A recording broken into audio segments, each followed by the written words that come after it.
Présenté par Roland Gamounier. Bonsoir chez vous. Dans l'imaginaire collectif, l'épouse vertueuse est une femme dévouée à son foyer, tandis que la femme entrepreneur est obnubilée par l'atteinte de ses objectifs professionnels.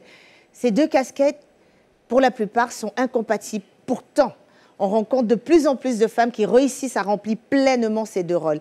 Et c'est le sujet de notre émission du jour, épouse et entrepreneur. Dans ce numéro, il sera question pour nous d'écouter le témoignage de celles qui réussissent à être de bonnes épouses sans pour autant sacrifier leurs ambitions professionnelles.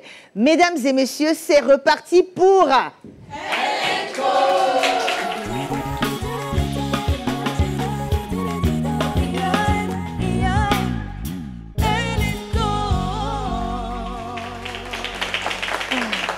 À travers ces prédications, nous recevons des enseignements qui nourrissent et renforcent notre foi. Pour beaucoup, c'est une mère spirituelle et c'est affectueusement que nous l'appelons Maman Liliane Sanogo, que je vous demande d'applaudir chaleureusement, s'il vous plaît.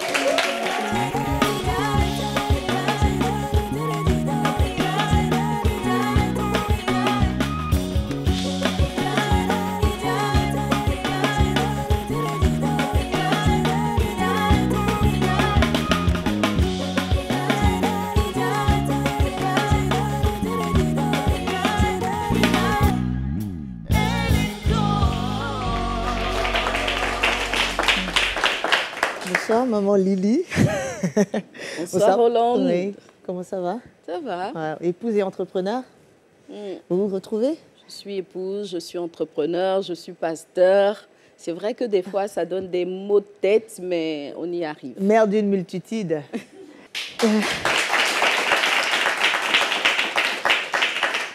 Tatiana Assi est une épouse et une femme entrepreneur. Elle est à l'honneur dans Elle témoigne.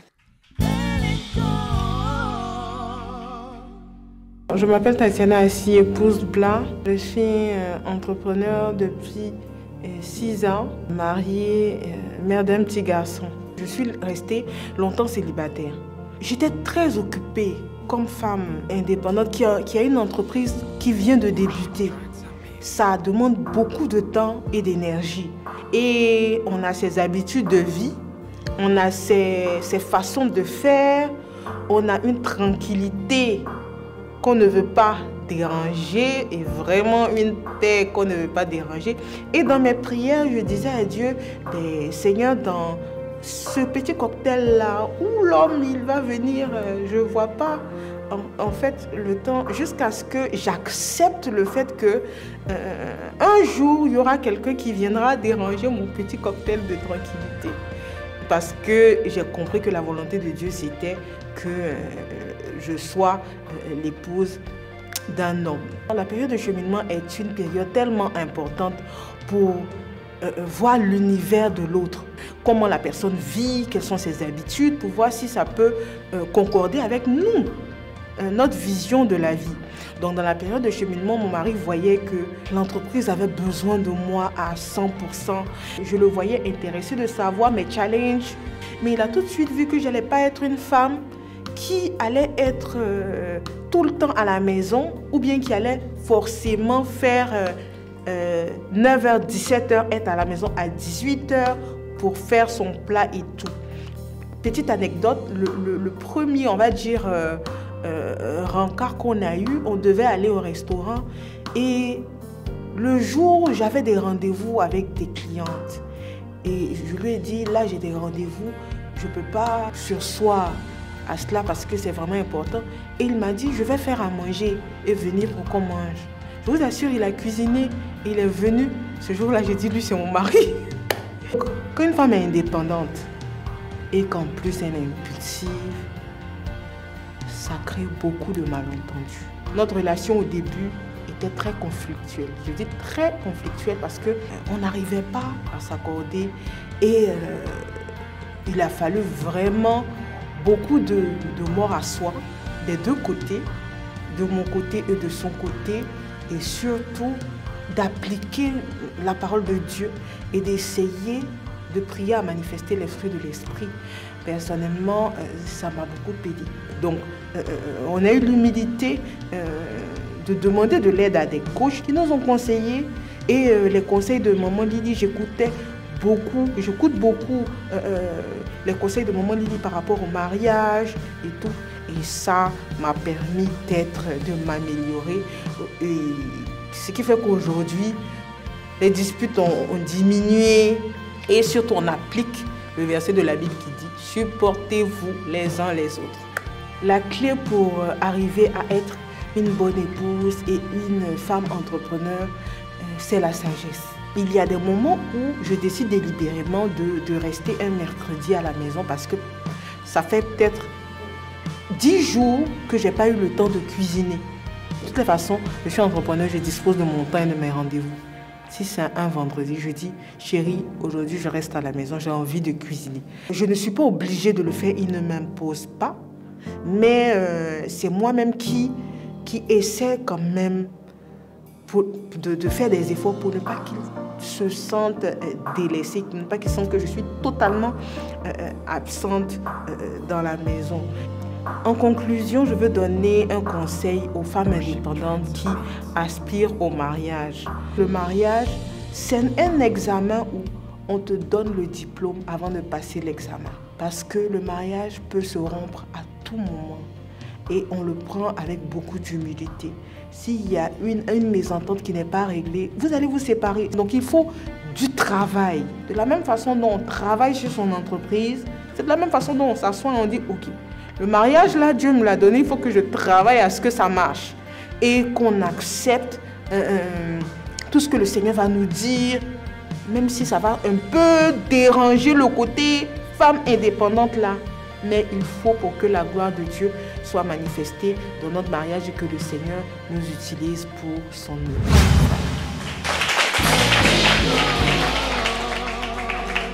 Merci d'accueillir Madame Tatiana Assi sur ce plateau.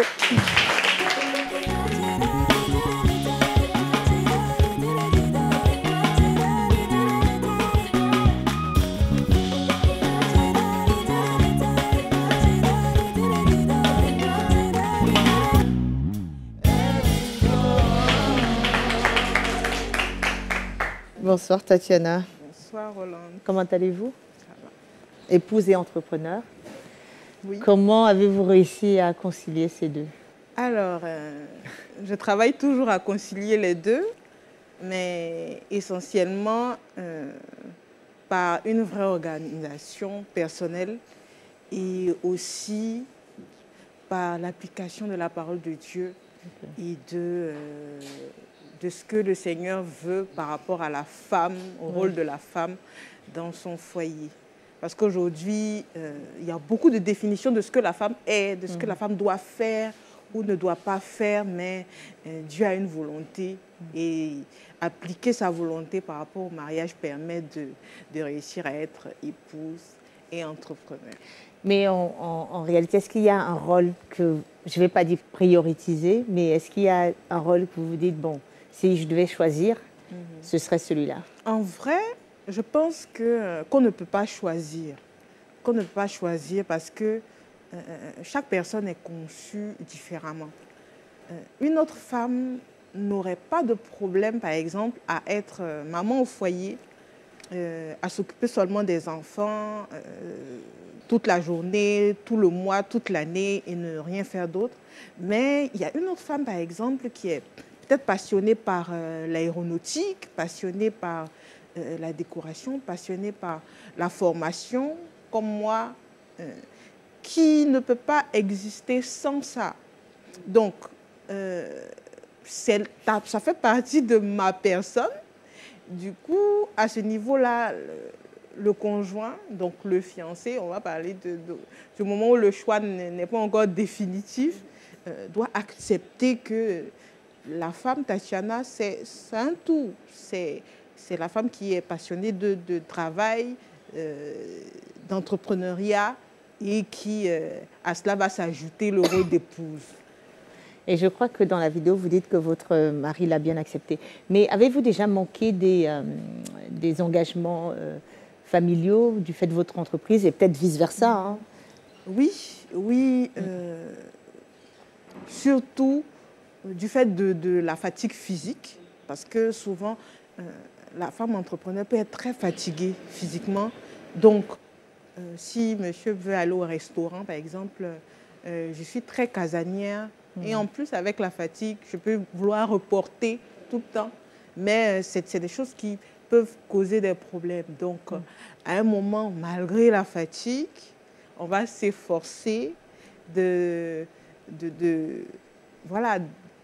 d'obéir, de répondre à oui, de faire plaisir surtout, de faire plaisir à l'autre parce qu'il a besoin de ça. Voilà, donc c'est un petit sacerdoce. Oui. Vous êtes mariée depuis combien d'années? On est dans la 3e année. Vous l'avez dit dans votre témoignage, le mari, il était très conciliant, il a compris cela. Est-ce qu'en 3 ans, il a changé de position? Est-ce qu'il est toujours aussi compréhensif? Quelle est sa position par rapport à... Sa position, c'est qu'il déplore le fait que je sois un peu trop indépendante parce que, comme je le disais dans la vidéo, je suis restée longtemps célibataire. Et on a des attitudes et des réflexes, on va dire une déformation de la personnalité qui est le fait qu'on veut faire nos choses, on n'est pas habitué à rendre des comptes tout le temps. Personnellement, je ne suis pas habituée à rendre des comptes tout le temps, à demander la permission tout le temps. C'est vraiment, je travaille dessus, mais parce que j'ai fait plus de 10 ans en faisant mes choses seule. Donc, petit à petit, j'apprends à accepter qu'il y a maintenant une autre personne, surtout une autorité, où je dois rendre des comptes, où je dois soumettre quand je sors, où je dois soumettre où je vais. Donc, c'est vraiment cette adaptation-là. Et souvent, quand il y a des couacs, il déplore le fait que je sois trop indépendante. Mais en même temps, je lui demande de me comprendre et d'être patient. Parce que je travaille avec la grâce de Dieu à m'améliorer au fil des années. Vous entreprenez avec monsieur en ce moment, hein? Oui, dans un autre projet dans l'immobilier.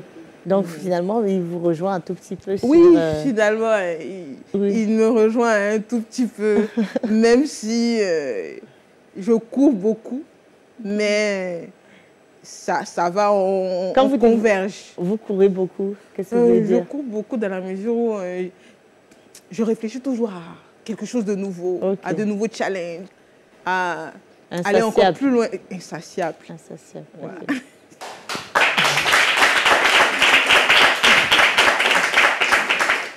La parole de Dieu est un guide inébranlable qui éclaire nos pas et nous insuffle la force de tout surmonter. Accueillons la pasteure Liliane Sanogo pour partager avec nous les conseils du Seigneur.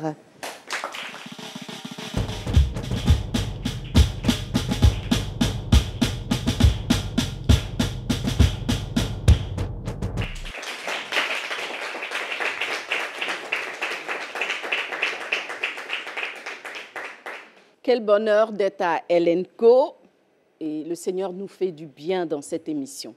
Aujourd'hui, on parle de la qualité d'épouse et d'entrepreneur en même temps et comment est-ce que, en tant que femme, on va réussir à concilier vie de famille et ambition.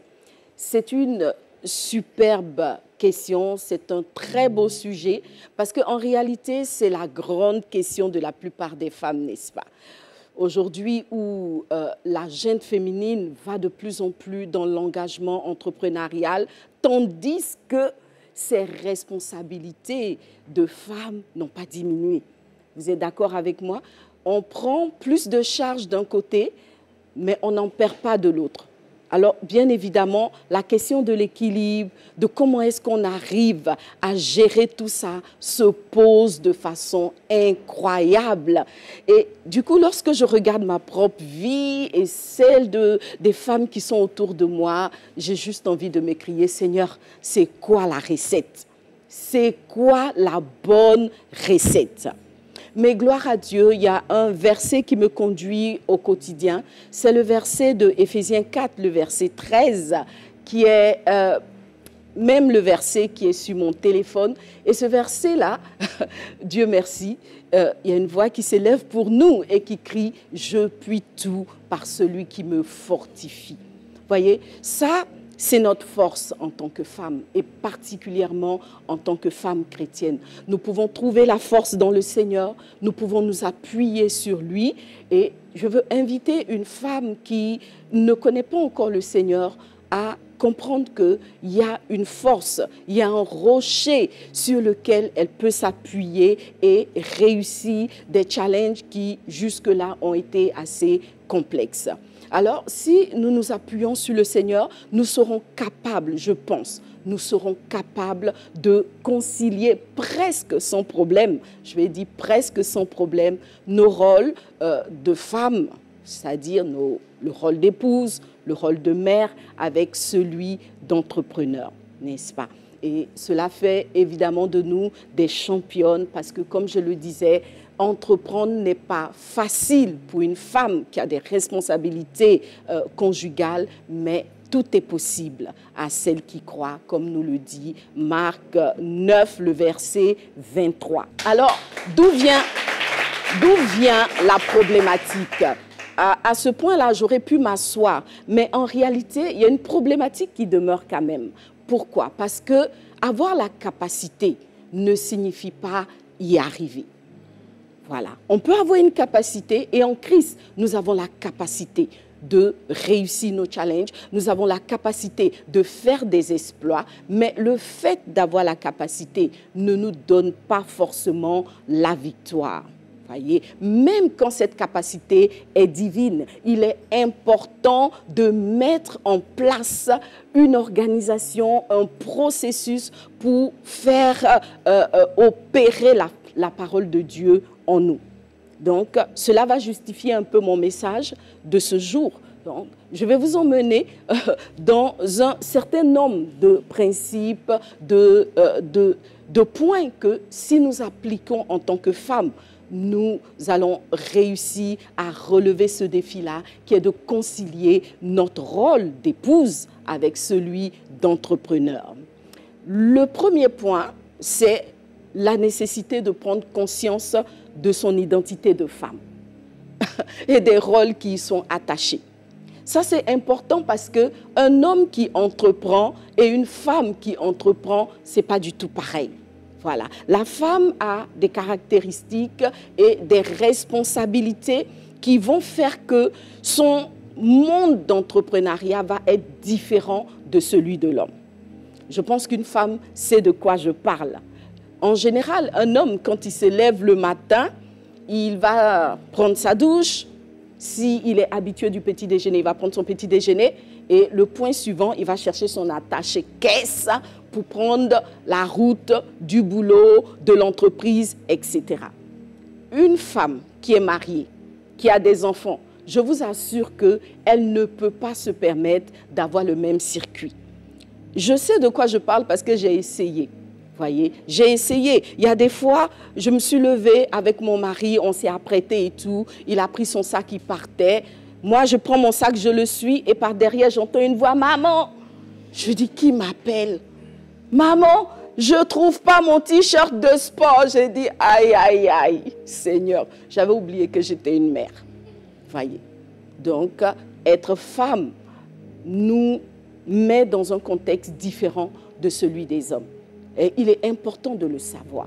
Si tu es femme, que tu aspires à la vie d'épouse en même temps qu'à celui de l'entrepreneuriat, tu dois clairement identifier ta qualité de femme et ne pas se mettre dans la peau d'un homme parce qu'on n'est pas homme, nous sommes femmes avant tout. Ça, c'est la première chose. La deuxième chose, c'est que si tu es marié et que tu es entrepreneur, tu vas devoir définir, ou j'allais dire redéfinir tes priorités et établir un tableau clair de gestion. Voilà. Alors, pourquoi je dis définir ou redéfinir? Parce que ça dépend en fait du moment auquel tu deviens entrepreneur. Est-ce que tu étais déjà entrepreneur comme notre témoin avant de te marier? Dans ce cas-là, elle a clairement dit, tu avais ton organisation, ton mode de fonctionnement. Quand tu décides de devenir une épouse, tu vas devoir redéfinir tes priorités. Si tu n'étais pas encore entrepreneur et que tu étais marié, là aussi, Tu étais peut-être une femme qui n'avait pas de responsabilités entrepreneuriales. Il y a un mode de fonctionnement. À partir du moment où l'entrepreneuriat entre en ligne de compte, il faut encore redéfinir ses priorités. On va donc aller dans notre Bible et voir comment est-ce que Dieu voit la femme, épouse, mère, qui est aussi un ou une entrepreneur. Proverbe 31, c'est, je pense, notre meilleur exemple dans la parole de Dieu. Quoi qu'il y en a d'autres, on va aller dans le Proverbe 31, à partir du verset 10, il est dit « Qui peut trouver une femme vertueuse? Elle a bien plus de valeur que les perles. Le cœur de son mari a confiance en elle. » Vous savez, j'aime vraiment ce verset parce que, comme je le disais tout à l'heure, tu dois te souvenir que tu es une femme. Alors, ce texte-là, d'entrée de jeu, il te rappelle que tu es une femme. Le cœur de son mari a confiance en elle. Moi, je me suis demandé, mais quand on parle de la femme vertueuse, pourquoi tout de suite on ne commence pas par ses réalisations, par ci, par ça? Je pense que Dieu veut nous faire un clin d'œil et dit, chérie, c'est vrai, tu vas entreprendre ou tu entreprends, mais il y a quelqu'un là qui s'appelle ton mari. Il faut qu'il ait confiance en ta capacité de femme, en ta qualité d'épouse. Voyez. Donc déjà, il y a comme si, il y a comme une priorisation divine. Dieu dit, le cœur de son mari a confiance en elle. Ça veut dire après ça, là, fais ce que tu veux, mais ça commence par la confiance que ton mari va devoir poser en toi. Et donc, il continue en lui disant, et les produits ne lui feront pas défaut. J'aime trop la parole de Dieu. Quand tu as su prioriser les choses, après ça coule. Voilà. Tu veux quoi? Tu veux réaliser une usine qui va produire ceci, qui va produire cela. Dieu dit, si tu as su prioriser, les produits ne te feront pas défaut. Il revient sur quelque chose que pour lui, c'est l'essentiel. Il dit, elle lui fait du bien et non du mal tous les jours de sa vie. Waouh! Alléluia. Vous savez, comme on dit, à 10 points, à ce point-là, j'attends, je me dis, qu'est-ce que Mouna va venir nous dire? Qu'elle vienne nous sauver. Parce que, vous savez, notre chroniqueuse, elle nous sauve. Elle vient nous délivrer, n'est-ce pas, de l'emprise de la jante masculine sur nous. Jusque-là, là, on est dans la parole de Dieu. Moi, c'est ce que j'ai trouvé. On dit, elle lui fait du bien et non du mal tous les jours de sa vie. Ça veut dire que quelque part, la femme doit être animée par cette pensée constante tous les jours de sa vie.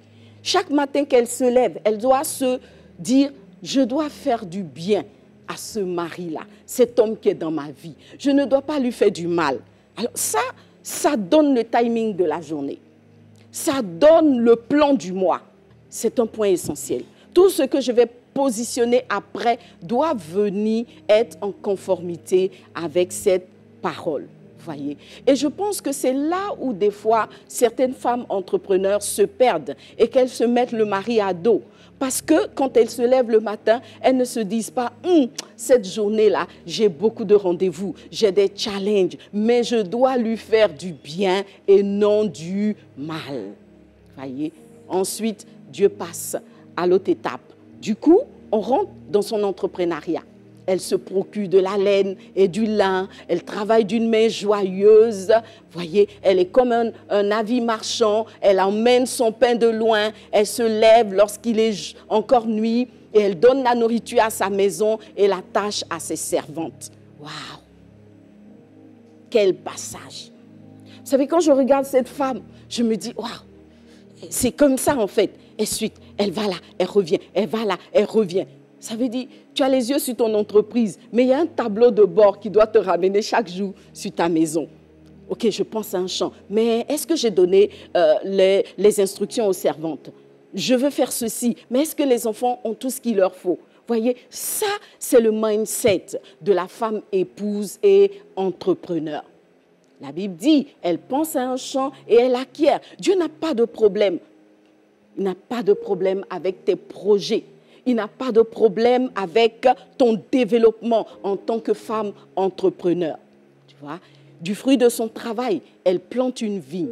Elle ceint de force ses reins et elle affermit ses bras. Elle sent que ce qu'elle gagne est bon. Sa lampe ne s'éteint point pendant la nuit. Aïe, aïe, aïe. C'est à cette partie-là, j'ai dit, Seigneur, pitié.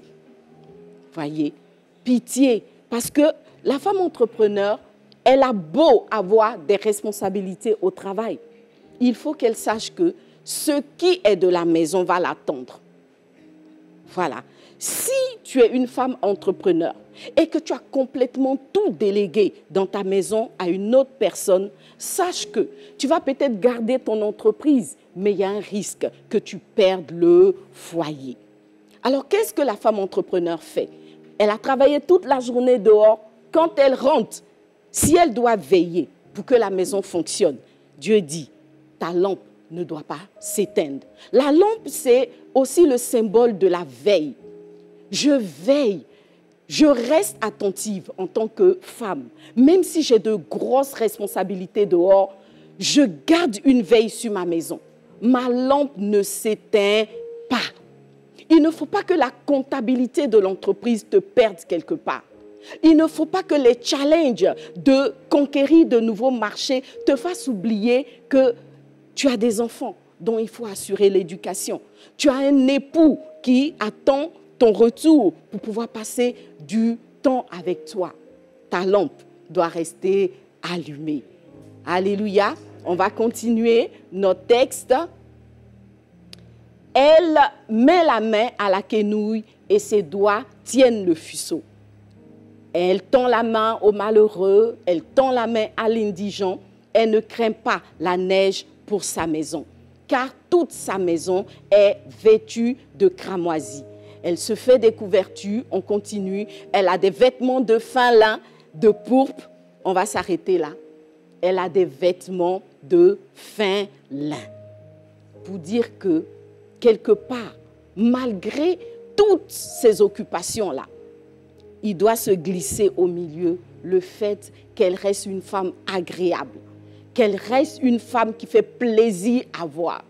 Voilà. Parce qu'il ne s'agit pas non plus, dans le désir de réussir ton entreprise, avec la course à laquelle ça te soumet, que tu sois cette femme-là qui a les cheveux en l'air, qui a la peau complètement brouillée, parce que entre deux, si tu ne fais pas attention, tu vas même oublier que tu es une femme qui a besoin de soins. Alors, qu'est-ce qu'il faut faire? On a parlé en point 1 de l'identité. En point 2, tu dois t'organiser. Et c'est ça que la femme vertueuse du Proverbe 31 nous apprend. Alors, qu'est-ce qu'on a appris en lisant ce texte? Première chose, on a appris avec la femme vertueuse qu'il faut prioriser la gestion du foyer. Deuxièmement, il faut faire toutes choses avec joie et conviction. Voilà, tu as décidé d'être épouse et entrepreneur. Ce n'est pas là maintenant que tu vas commencer à dire « Oh, ça m'énerve, tous les jours, il faut se lever le matin, il faut faire ci, il faut faire ça. » Non, la joie sera ta force. La joie sera ta force. Tu te lèves le matin, c'est vrai, il y a les challenges de la maison, il y a les challenges de l'entreprise. Mais ce qui va te donner la force pour continuer à avancer, c'est la joie. Tu dois avoir un cœur joyeux. Tu dois être rempli de joie parce que ça sera l'une de tes recettes de succès, la joie. Ensuite, elle nous montre que tu dois refuser la paresse et être une femme courageuse. Courageuse. Alléluia. Ça va chercher du courage. Une femme entrepreneur. Voyez, entreprendre. Ça demande du courage. Gérer un foyer, un mari, ça demande du courage. Les deux ensemble, chérie, oublie la paresse. Oublie dormir jusqu'à X heures. Oublie. Voilà. Le courage. Voici l'autre élément essentiel dans la vie de l'épouse qui est entrepreneur. L'autre point que la femme vertueuse nous présente, c'est la nécessité d'organiser sa maison. Voilà, il faut organiser ta maison. Avant de sortir, chaque chose doit être à sa place. On dit elle donne des instructions à ses servantes. Ce n'est pas cette histoire où tu sors de la maison, aucune instruction. Le personnel qu'elle a fait, c'est qu'il veut. Non, tu es avant tout une maîtresse de maison. Et tu dois rester la maîtresse. Tu dois rester la maîtresse. L'autre chose qu'elle nous montre, si vous lisez attentivement les textes, vous allez vous rendre compte qu'elle entreprend graduellement. Voilà, il faut entreprendre graduellement. Après, il y a les deux cas, comme j'ai dit. Si tu étais déjà entrepreneur avant de te marier, c'est un cas. Tu es marié et tu deviens entrepreneur, c'est un autre cas. Si tu es déjà marié avant de devenir entrepreneur, vas-y doucement, doucement, graduellement, chaque chose en son temps, tout doucement. Mais si tu étais déjà entrepreneur, cela va nécessiter que tu, d'une certaine façon, en fait, tu vas même avoir l'impression que tu vas devoir rétrograder. Ça veut dire que tu étais en vitesse 6, Sista. Rétrogradation. Voilà. Passe maintenant, vitesse 4, descends un peu. Parce que si tu ne descends pas, le mari ne va pas te sentir. Et s'il ne te sent pas, il va s'occuper à d'autres choses. Graduellement, tu redescends si tu étais déjà entrepreneur. Et puis, graduellement, tu repars vers ta vitesse de croisière. Est-ce que quelqu'un peut me dire Amen? Ça, voici les éléments que nous tirons de la vie de la femme vertueuse. Au-delà de ça, il y a d'autres points que je vais citer rapidement. En tant que femme et entrepreneur, tu dois savoir qu'à chaque saison, il y a son organisation. Voilà. Beaucoup de femmes se retrouvent dans un esprit de culpabilité. Pourquoi? Parce qu'elles veulent appliquer la même organisation à toutes les saisons de leur vie. Non. Si tu es une femme, tu dois savoir que tu vas avoir différentes saisons dans ta vie de femme et d'entrepreneur. Par exemple, la saison du mariage, elle est différente de la saison de la maternité. Tu ne peux pas avoir le même programme quand tu étais célibataire par rapport à quand tu deviens mère, par rapport à quand tu deviens mère d'adolescents, etc. Donc, il y a une organisation qui va devoir s'ajuster à chaque saison de ta vie. Donc, on va continuer et je pourrais citer par exemple quelques exemples. Par exemple, quand la femme entrepreneur accouche, ben, tu as accouché. Tu as accouché, il y a un bébé qui est là. Tu ne peux pas accoucher aujourd'hui et puis demain retourner à l'entreprise. Voilà, il y a ce qu'on appelle le congé de maternité. Alors, le congé de maternité, pour celle qui est employée, c'est systématique. Mais souvent, on se rend compte que les entrepreneurs refusent de prendre le congé de maternité. Je vais dire à une femme, justement, tu es ton propre patron. Pourquoi tu ne te donnerais pas 6 mois de congé de maternité? Parce qu'il y a un être qui vient de naître et il a besoin de toi. Et au fil du temps, tu te rendras compte que cette organisation va évoluer en fonction de ce que les enfants sont petits, en fonction de ce qu'ils deviennent des adolescents, etc., etc. Et j'ai expliqué l'essentiel, c'est que chaque étape de la vie d'une femme nécessite une organisation particulière. Le point 4, c'est qu'il faut bien gérer son temps. Alors, la femme qui est épouse et entrepreneur va devoir devenir une virtuose de la gestion du temps. Elle travaille, elle a le mari qui lui demande du temps. Elle doit aussi trouver des temps de repos. Elle doit trouver des temps pour des loisirs ou des formations, etc. C'est un véritable jeu d'équilibrisme, la bonne gestion du temps. Voyez.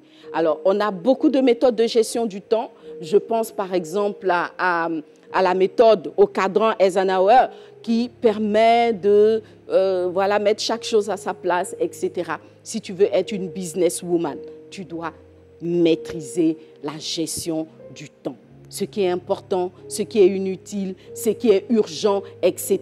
Tout ça, tu dois pouvoir le mettre dans un bon cadran de gestion du temps. Le point 5, c'est que malgré toutes tes occupations, toutes tes responsabilités, tu dois prévoir du temps à passer avec ton conjoint. On parle d'épouse et entrepreneur. Il ne faut pas se jeter dans la partie entrepreneur pour oublier la partie épouse. Voyez, le mari a besoin de toi. Même si ton entreprise a besoin de toi, ton mari a besoin aussi de toi. Tu dois donc travailler à ne pas négliger ton partenaire et à pouvoir rester maîtresse de maison, maîtresse du jeu en fait, si je peux m'exprimer ainsi. N'attends pas que ce soit toujours le mari qui organise la vie du couple parce que sous prétexte que lui, il est plus libre, il faut, même quand tu es en entreprise, en train de gérer tes affaires, de temps en temps t'arrêter pour dire quelle surprise je peux lui faire ce soir. Quelle petite soirée romantique je peux organiser ce week-end, etc.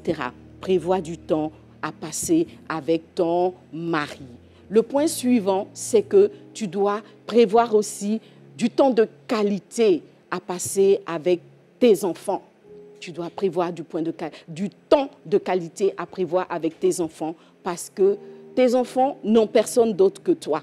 Voilà. L'entreprise a peut-être, si tu es la directrice ou la CEO ou la PDG, il y a un sous-directeur, il y a un responsable comptable, j'espère que tu n'as pas la prétention de prendre tous les postes de l'entreprise. Voilà. Tu as d'autres personnes qui vont prendre soin du bébé entreprise. Mais tes enfants, ils n'ont que toi. Tu es leur seule maman. Alors tu dois prévoir dans ton timing du temps de qualité à passer avec tes enfants parce que tu dois les éduquer, tu dois leur apprendre la vie, tu dois les lancer sur le chemin de leur destinée, tu dois leur apprendre la parole de Dieu, tu dois prier avec eux, tu dois être attentive, les écouter pour pouvoir leur apporter les réponses dont ils ont besoin. Personne d'autre que toi ne le fera et surtout pas la nounou. Voilà, que Dieu te bénisse abondamment. J'espère que mon intervention t'aura permis de mieux voir dans ton esprit comment être une épouse et un entrepreneur en même temps. Je finis en disant oui, c'est possible et c'est parfaitement possible. Beaucoup de femmes y arrivent à condition d'honorer tous ces engagements dont nous venons de parler. Si tu prends à cœur chacun de ces points, tu verras que ton entreprise, comme la femme de Proverbe 31, va prendre de l'essor, va se développer de façon incroyable, tout en gardant le cœur de ton mari, tout en restant celle en qui il a confiance, parce qu'il sait que tu n'es jamais loin. Amen. Alléluia. Nous allons finir ce moment, nous allons le clore par la prière. Je veux inviter une femme à prier. Si tu es entrepreneur et que tu as le sentiment d'être extrêmement surbooké, tu as le sentiment de ne plus te retrouver dans tout ça, élève la voix et demande la force du Seigneur. Dis-lui, Père, tu as dit que je puis tout en toi. Donne-moi la force, ô Dieu vivant.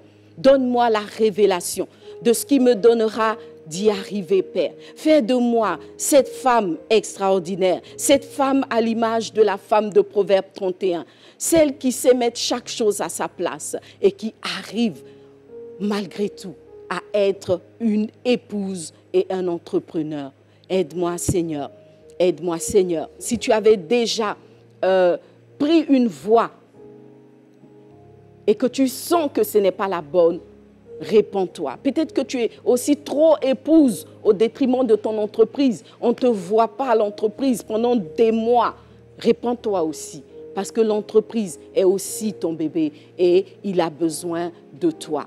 Alors, demande au Seigneur la sagesse, demande-lui la force qui vient de lui et certainement, assurément, tu y arriveras. Que Dieu te bénisse. Merci, Seigneur.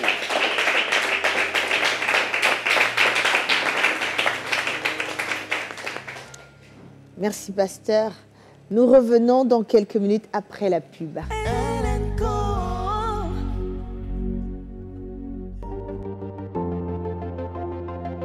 J'ai de grands projets pour mon futur, mais je suis aussi resté fier de mes origines, fidèle à mes proches, et je veux pouvoir en faire profiter ma communauté.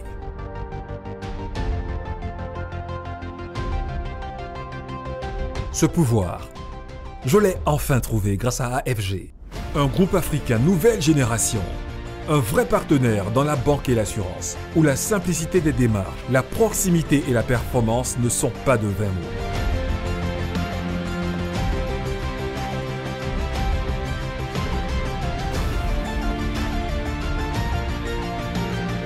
Avec AFG, nous pouvons réaliser nos rêves.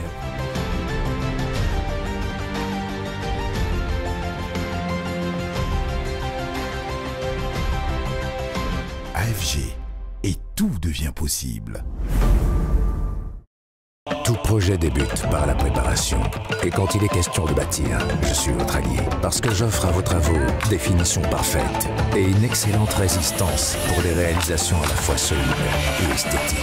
À l'épreuve du temps, facile à manier, je suis l'indispensable pour les petits et les grands travaux. Big Sim, c'est beau ciment, hein? En plus, c'est solide et puis c'est robuste comme ça. Je suis Big Sim, le ciment de chez nous.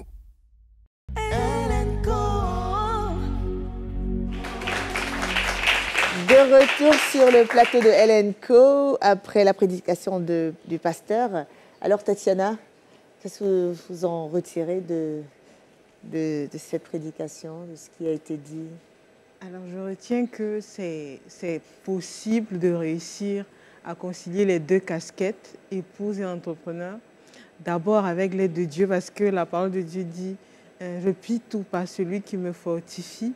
Et aussi de réussir, avec l'exemple du Proverbe 31, la femme du Proverbe 31, à fédérer tous ces rôles-là sans pour autant délaisser un. Parce qu'on peut être trop emballé par la femme entrepreneur et délaisser soit ses enfants, soit son conjoint, ou aussi, comme maman Lily a dit à la fin, trop être emballé par le côté épouse et délaisser l'entreprise pendant plusieurs mois, souvent même plusieurs années. Et donc, avec ce merveilleux passage du Proverbe 31, prier avec, demander surtout apprendre la gestion du temps. La gestion du temps nous permettra d'y arriver. En tout cas, moi, ce que je retiens, c'est que la seule boussole, d'abord, c'est de faire du bien, quel que soit ce qu'on fait, de faire du bien à son épouse et entrepreneur, à son époux, et ensuite, avant toute chose pour l'entreprise. Donc, on va prendre quelques questions du public. C'est Cynthia qui démarre. Bonsoir à tous. Bonsoir, pasteur. En fait, ma question est la suivante.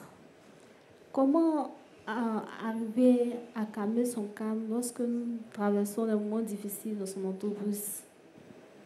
Oui, c'est vrai que ce n'est pas du tout évident. Je sais parce que moi-même, je suis entrepreneur. Donc, quand l'entreprise passe par des moments difficiles, ça peut créer beaucoup de troubles. Et le trouble va se répercuter effectivement dans la relation avec le conjoint. Maintenant, comment est-ce qu'on garde son calme?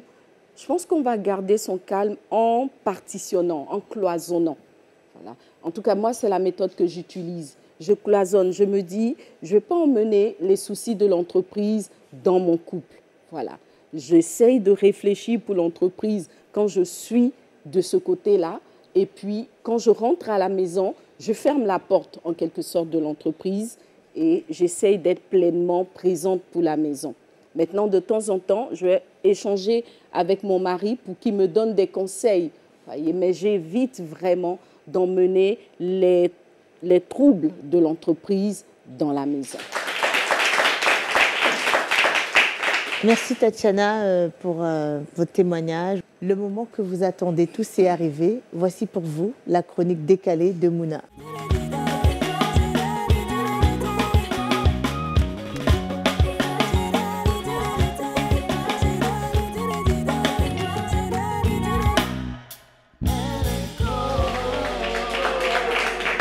Bonsoir Mouna. Bonsoir Hollande.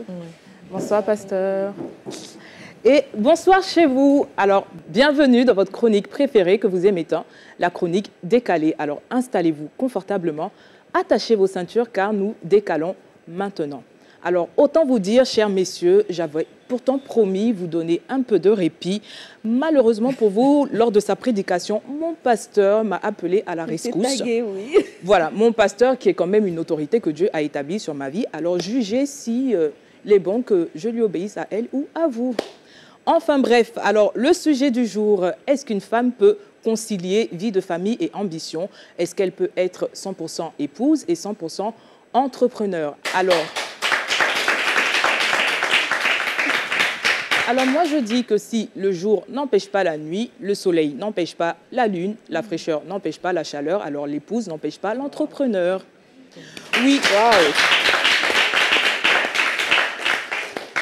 Et je pense qu'il existe dans la parole des femmes qui arrivaient très bien à concilier ces deux rôles. Et je sais que si nous citons encore la femme du Proverbe 31, certains le trouveraient redondant. C'est la raison pour laquelle j'aimerais vous rendre service en vous faisant un petit cours de culture biblique en quelques mots, en vous présentant Lydie. Oui, Lydie était une mère de famille, une épouse, et elle avait une entreprise. La Bible dit qu'elle était marchande de pourpre. Ne me remerciez pas. Alors, moi, je pense que le foyer n'est pas un cimetière de tout ce que Dieu a mis, pour enterrer tout ce que Dieu a mis dans l'épouse. Ce n'est pas un lieu où on enterre les rêves et les ambitions, mais au contraire, je pense que ce devrait être une salle d'accouchement qui lui permet de pousser tous les bébés que Dieu a mis dans son sein. Car la Bible dit que les bébés sont prêts de sortir du sein maternel, mais il manque la force pour pousser. Et je pense que cette force pourrait être les encouragements, l'accompagnement et une implication de son époux et de sa famille. Et j'ai un petit secret pour vous les hommes.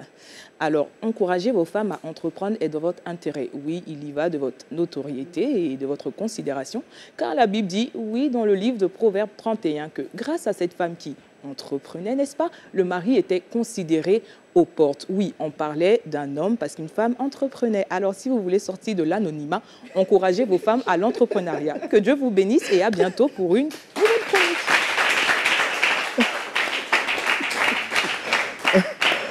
Merci Mouna. Petite pause publicitaire, on revient juste après.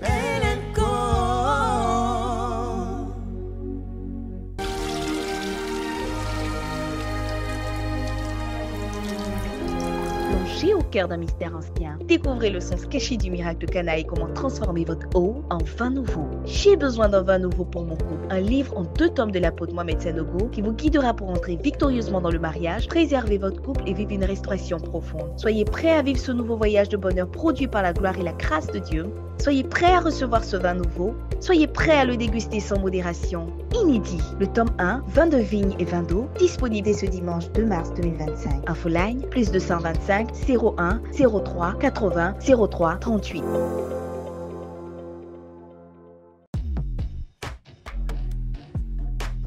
Quand on aime ses proches, on donne tout pour leur bien-être. Avec la course à l'épargne de AFG Banque Côte d'Ivoire, épargnez aujourd'hui et profitez demain. À partir de 10 000 francs CFA seulement, vous pouvez commencer à constituer votre épargne et atteindre une cagnotte de 1 million de francs CFA rémunérée à 3,75%.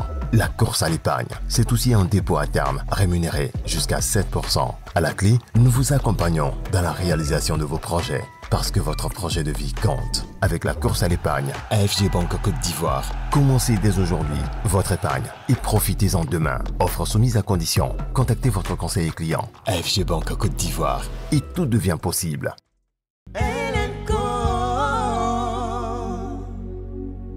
De retour sur le plateau de LNCO, notre entrepreneur du jour, elle s'appelle Madame Tia Labi-Colombe, CEO de la Chic Doula. Et elle nous partagera son parcours de foi et de résilience.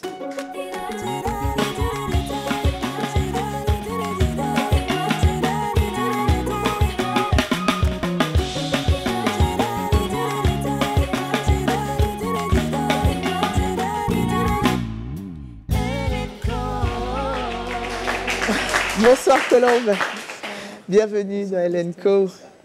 Donc voilà, vous avez fondé une entreprise, c'est ça? Oui. Alors, oui. Je suis consultante en périnatalité, oui. Donc aussi communément appelée doula. C'est un terme qui nous vient d'Amérique du Nord. Okay. Et donc c'est comme je me définis, une maman, une sœur, une amie, qui est quand même formée au sujet de la périnatalité et qui accompagne les couples qui sont à la recherche d'un enfant, qui attendent un enfant ou qui sont dans le postpartum immédiat. Donc avec du soutien informationnel, et du soutien physique, émotionnel et aussi spirituel au besoin. Que l'entreprise, vous l'avez créée depuis combien de temps? Alors ça fait maintenant depuis 2022 que je suis doula. Je ne suis pas doula à plein temps, donc on peut le voir sur le reportage que j'ai eu à faire. Je suis manager en stratégie dans un Big Four Ça, c'est mon activité principale. Mais j'accompagne les femmes enceintes parce que c'est d'abord une passion. Et si je peux le dire, je pense que c'est un fardeau. Oui. C'est en Côte d'Ivoire. Comment on vous retrouve? Alors, donc oui, en Côte d'Ivoire, pour les accompagnements en présentiel, parce que je fais aussi des accompagnements à l'étranger. J'ai eu accompagné des mamans en Europe principalement, mais sinon en Côte d'Ivoire. Et on peut me retrouver sur ma page, grâce à ma page Instagram, donc la Chic Doula. Et oui, donc les mamans me contactent, je les accompagne, on se fait un suivi à une certaine fréquence. Donc je passe à la maison accompagner le couple pour lui donner toutes les informations pour l'accouchement, pour le jour J. Et pour ceux qui en ont besoin, je suis présente aussi le jour de l'accouchement. Juste une question, pourquoi vous êtes comme une consultante, mais pourquoi ils n'iraient pas chez un médecin aussi? Quelle est la différence? Alors, mon accompagnement n'est pas médical du tout. Donc, je ne vais pas faire de toucher, je ne vais pas prendre la température, ce genre de choses. C'est vraiment, comme je l'ai dit, d'abord, c'est un soutien émotionnel, mais surtout informationnel. Je donne de l'information. Ok, très bien. Parce qu'on s'est rendu compte, je me suis rendu compte, donc moi-même maman de 3 enfants aujourd'hui, pour le premier, c'était difficile de trouver l'information, la bonne information, parce qu'il y a tout sur Google. Et donc, on est un peu perturbé, effrayé, pas très sereine à l'approche de ce moment-là. Et c'est vraiment un moment, on va dire, vraiment merveilleux. Donc, Dieu nous fait la grâce de donner la vie. Et c'est prouvé scientifiquement que plus on a l'information et la bonne information, on appréhende le moment de manière plus sereine. Donc, je ne remplace pas le médecin ou la sage-femme, mais ce que je fais est complémentaire avec ce qu'ils font. Et puis, vous puisez dans votre expérience aussi pour... C'est ça. Mais j'ai suivi une formation certifiante. Ok, très bien. Pasteur? Voilà, nous allons vers le terme de notre merveilleuse émission. Et je voudrais encourager toutes les femmes à entreprendre. Parce qu'au fond, c'est l'entrepreneuriat qui donne son autonomie à la femme. L'entrepreneuriat va apporter une certaine liberté à la femme. Pourquoi? Parce que ça lui donne la possibilité de gérer son temps et en même temps d'avoir des ressources. Alors, toutes les femmes devraient, d'une façon ou d'une autre, se lancer dans l'entrepreneuriat. Nous allons conclure cette émission avec un talent pour ceux qui ont suivi la saison 1 de The Voice Afrique francophone. C'est l'une des révélations de The Voice. Et Raphaël est aujourd'hui sur ce plateau pour nous interpréter « C'est ma saison ».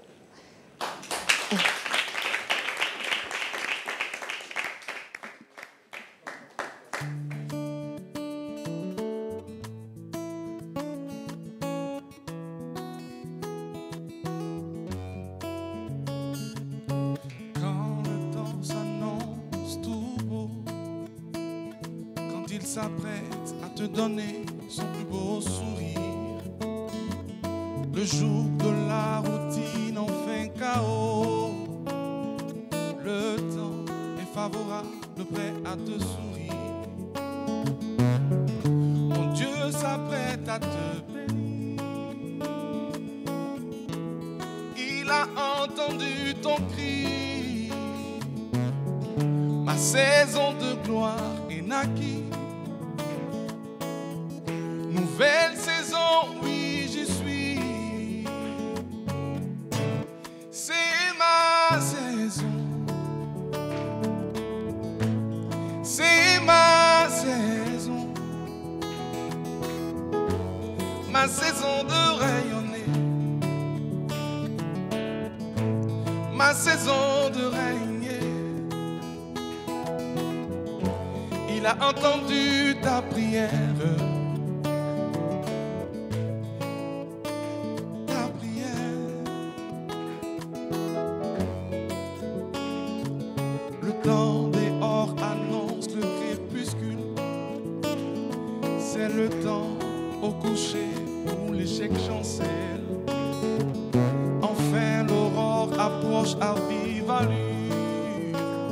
Elle se prononce avec de bonnes nouvelles. Je ne suis plus dans l'ordinaire. Je suis dans l'extraordinaire. C'est le début d'une nouvelle ère. Je vis le ciel sur terre. C'est ma saison. C'est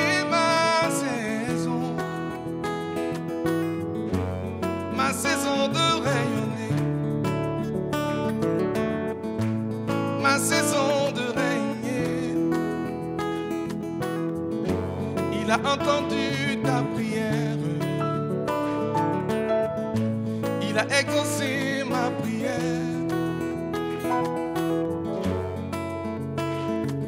Le jour est élevé, oui, je suis libre, je connais mon identité. Sa gloire est manifeste, ses œuvres sont évidentes, il m'a restauré. C'est ma saison, c'est ma saison de rayonner, ma saison de régner. C'est les aïlés, Jolo aïlé, fouet aïlé, Popo aïlé, Jolo aïlé, Jolo aïlé, fouet aïlé, Popo aïlé, la go, on bat les mots, ato la go.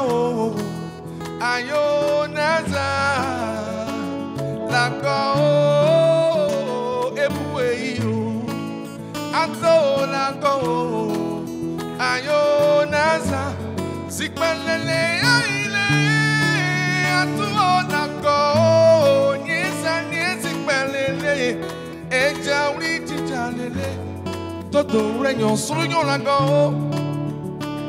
dobre ñaño ayo naza todo reño sueño la go doble año o malemu ayo naza.